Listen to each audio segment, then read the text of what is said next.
Morning students, how are you all? Do you remember yesterday's lesson? Habitats? Which habitats did we discuss yesterday? Do you remember some of them? We discussed polar regions, we discussed mountains, we discussed desert habitat, ocean habitats and grassland. What did you observe from all the videos and the slides that I showed you? Do all the animals live in the same places, or do different animals live in different places? Well, different animals live in different places.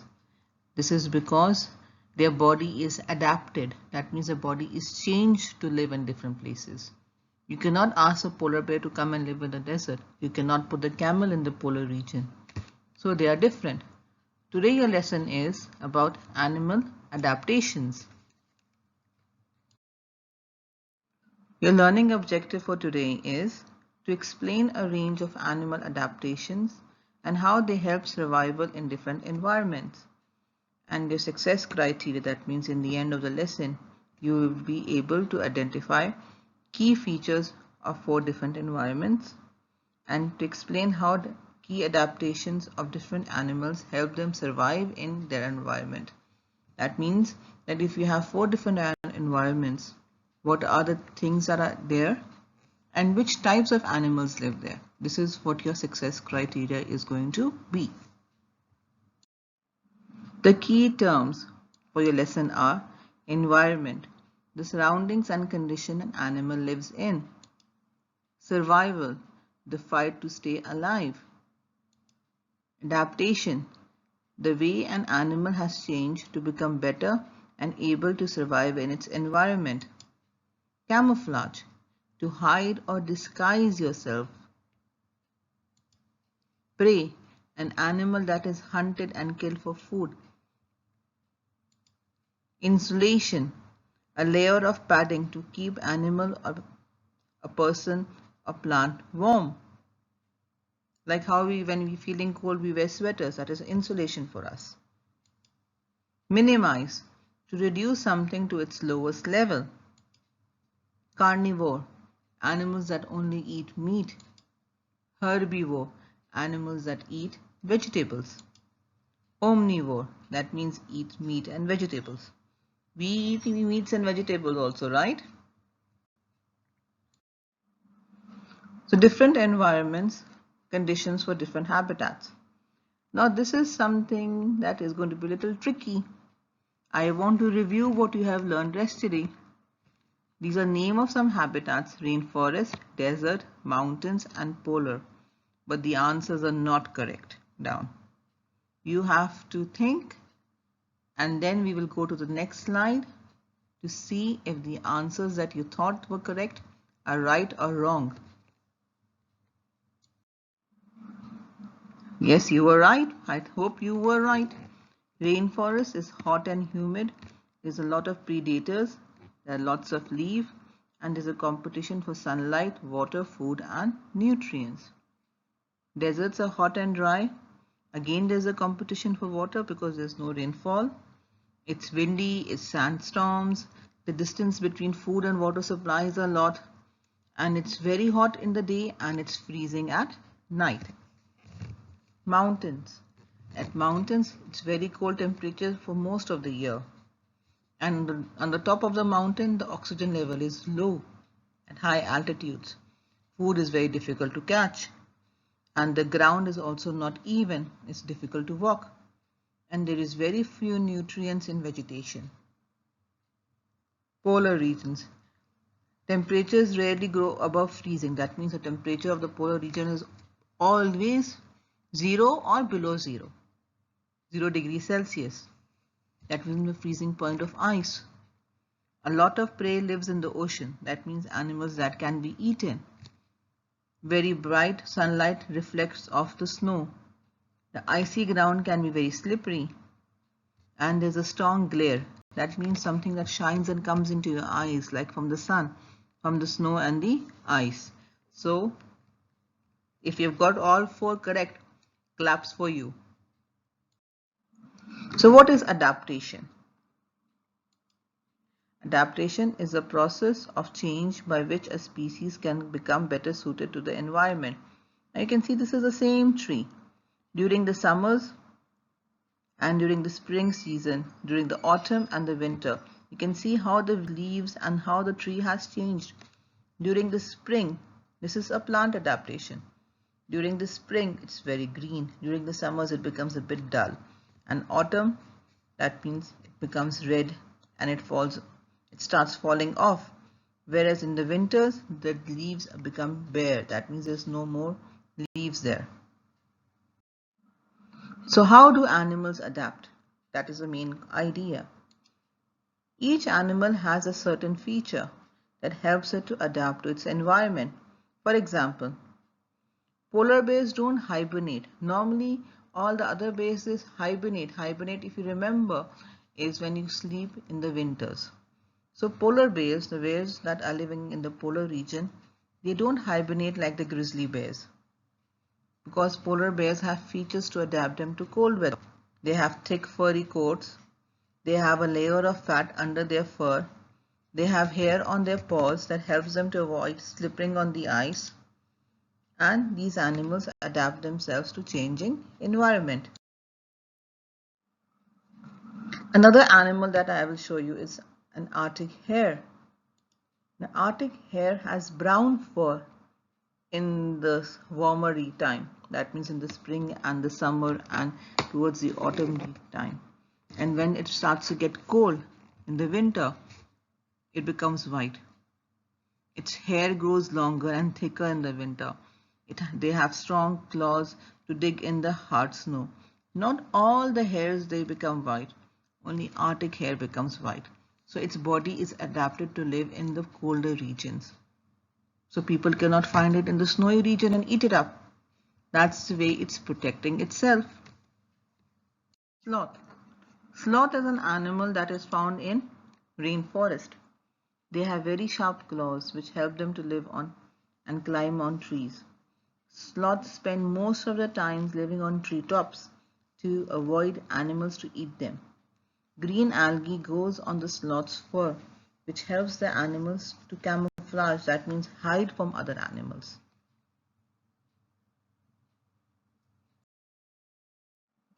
Whales. Where do you find whales? Whales are found in the oceans. Very obvious from the picture. They are the largest animals found, the big blue whale. Their body is streamlined. That means it's like it's curved so that they can swim easily in the water using their flippers. Whales are warm-blooded.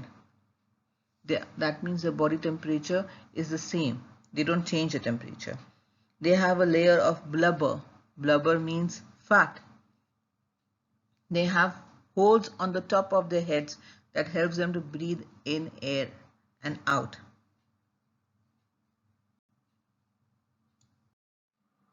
Elephants. Where do you find elephants?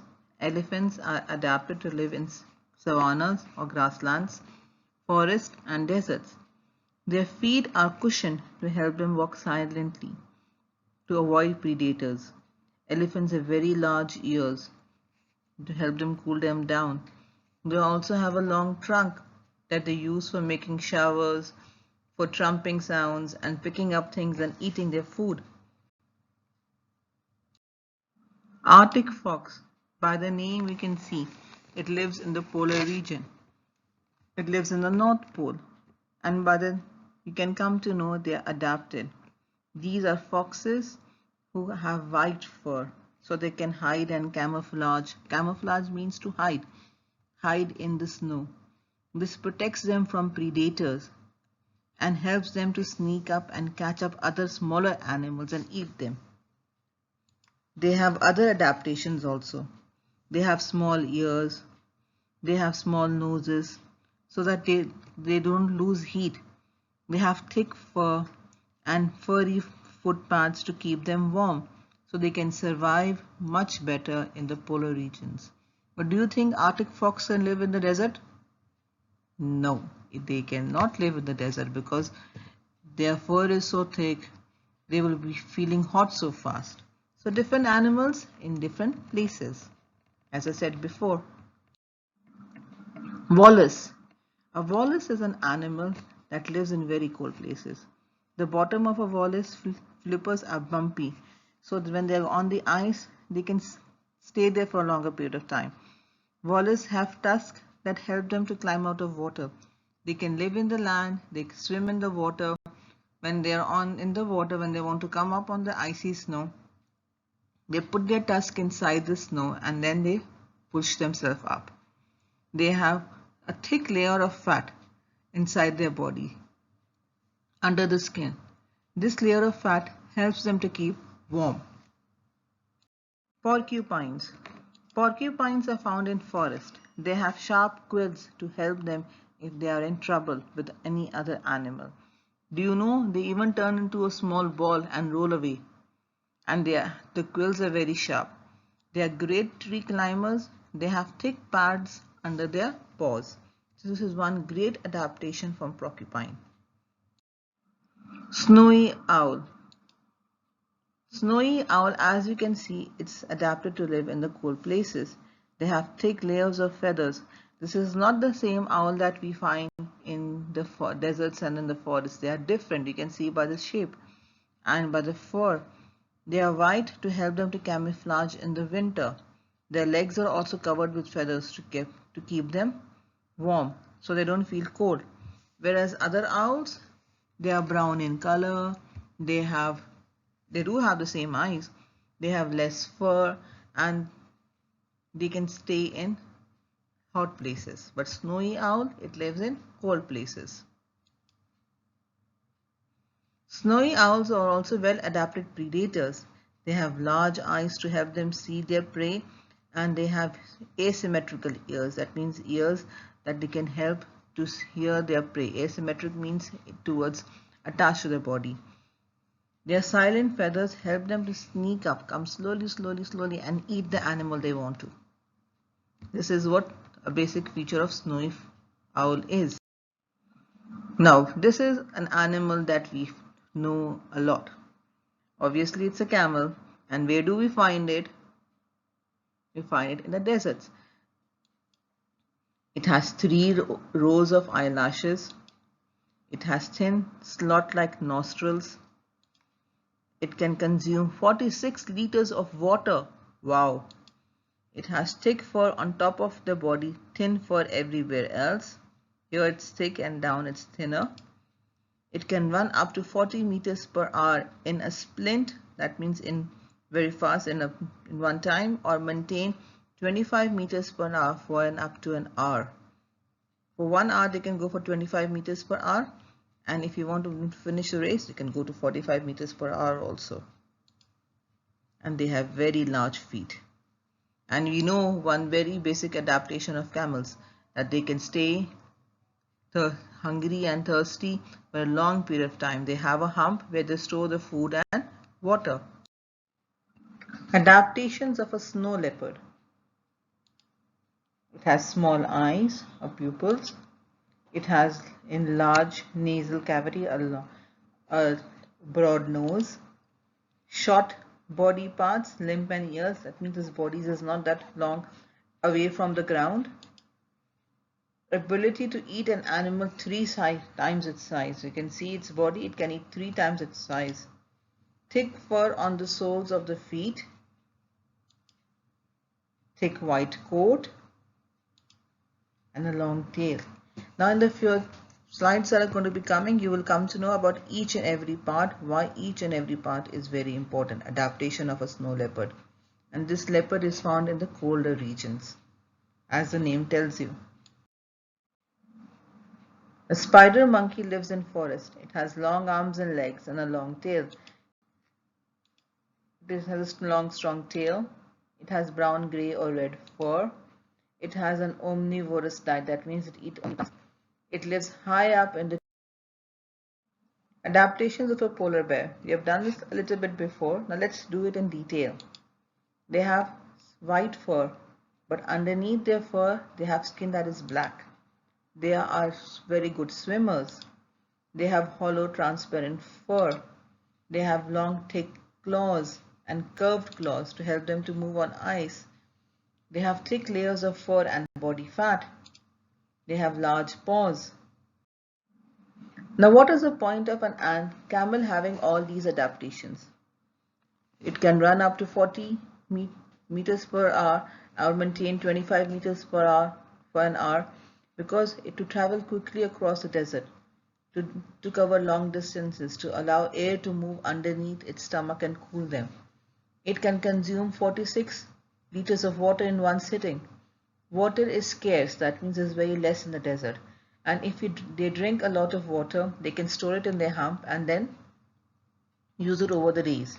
They have 3 rows of eyelashes, because when there is a sandstorm, they close their eyes so that the sand does not go in their eyes. They have large flat feet because they can put all the weight on them and they can walk easily. They have thick fur on top of their bodies and thin fur elsewhere. The thick fur provides shade for their body, and the thin fur allows heat to move from the body, remove. They have thin slot-like nostrils. That means the openings of the nose or the nostrils are small and thin, so that the sand cannot go inside and damage their lungs while breathing.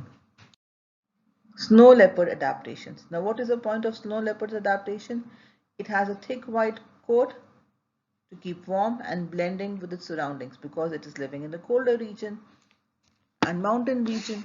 It has thick fur on its sole of feet, which helps them to walk on the cold ground. It has enlarged nasal cavity because it helps them to breathe in the mountains. It has a long tail because this tail can store fat and can be coiled for warmth. That means if they're feeling cold, they can just put the tail around themselves. They have shortened body parts and limbs. Their body parts are not that long, they are short, so that heat can remain inside the body. They have small eyes. Why? Because in the mountains, the snowy region, when the sun reflects, it goes into their eyes. Spider monkey adaptations. Now, what is the adaptation of a spider monkey? Polar bear adaptations. Hollow and transparent fur. What's the point of that? To reflect light, camouflage them. That is why their fur looks white in the snow. Small bumps on their footpaths. It helps them to grip to icy surfaces. Long, thick, curved claws. It helps them to kill and eat their prey. Large paws to distribute their weight evenly. This is very important, especially when you're walking on ice. Their skin beneath their fur is black to absorb heat. You know, white things, they reflect heat, and black, it absorbs, it takes in the heat. So that is the reason why outside the body it's white, to help them to camouflage. Inside the body, the skin is black, so that the heat that is inside the body, it remains inside. It doesn't leave the body, and the polar bear can stay warm and cozy. Thick layers of fur and body fat. It also helps them to keep warm. Do you humans adapt? Yes. How? Let's see. Humans have the ability to adapt to changes in their environment. Think about what happens to your body and the skin on it when you go for a shower for a long time, or you go for swimming for a long time. What happens? Your fingers become wrinkled. Your body does this in order to keep your fingers grip onto things, even in water. Now let's see a video about adaptations.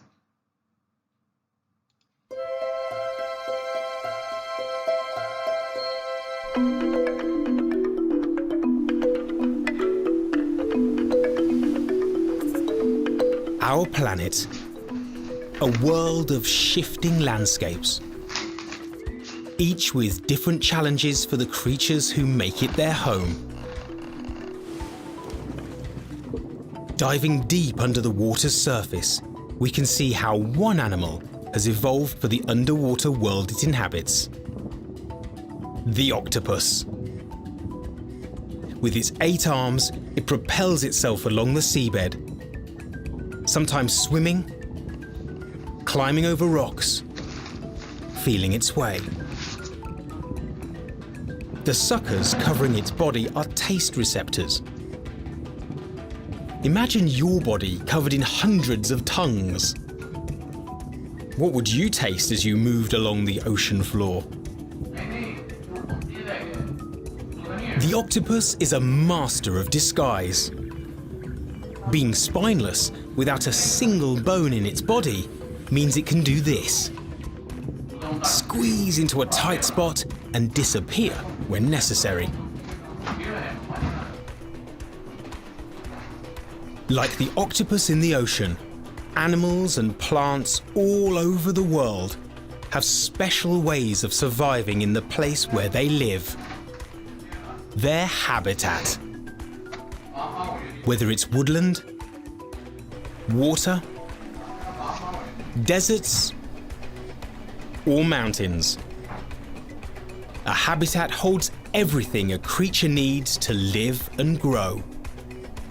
Food, shelter, air, and water. Plants provide shelter and food for herbivores, who in turn are prey for predators.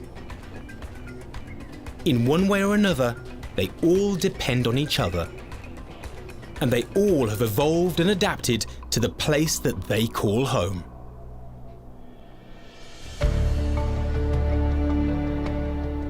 Like these three bears. They're distantly related, but they live in very different places. From the far frozen north, to lush woodlands, and the sweltering heat of a bamboo forest. In the past, these bears have shared a common ancestor. But now they have all changed and adapted to their local habitat. How are they different? What has changed? What kind of environment have they adapted to? Polar bears have thick white coats, keeping them warm and making them less visible in the icy Arctic. There are very few hiding places here. These bears have the most sensitive noses of any mammal. They can smell a seal several kilometers away. They can swim for days on end in freezing water. Their fur repels water, and their forepaws are round and webbed. Great for swimming and walking on soft snow.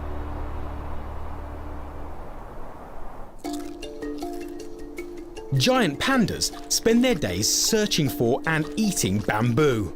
Only bamboo. They must eat all day and sometimes part of the night. Pandas have larger heads than other bears, with strong jaw muscles for chewing tough bamboo.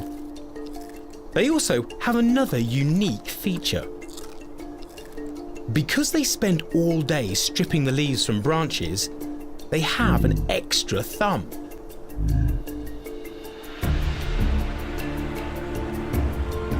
Brown bears live in woodlands, where their food supply changes with the season. In the summer, there is plenty to eat. A good time to bring up cubs. There's fish to catch, berries to munch on. In the autumn, brown bears eat as much as they can, getting ready for winter, when food is hard to find and it's time to enter the den. Brown bears snooze their way through much of winter, using very little energy. 3 different bears from 3 different habitats. Can you think of some other habitats?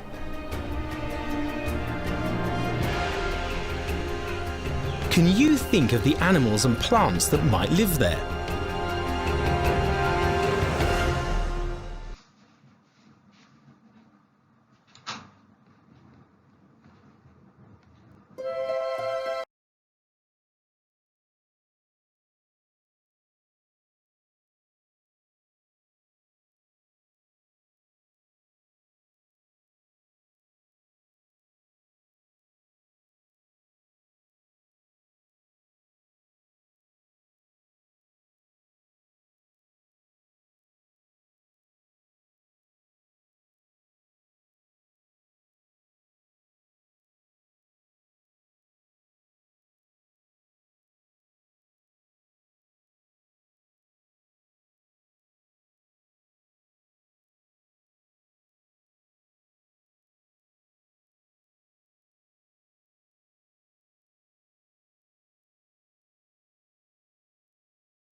Now once you have finished seeing the video, you will do page 25 in your workbook. You can research on Google.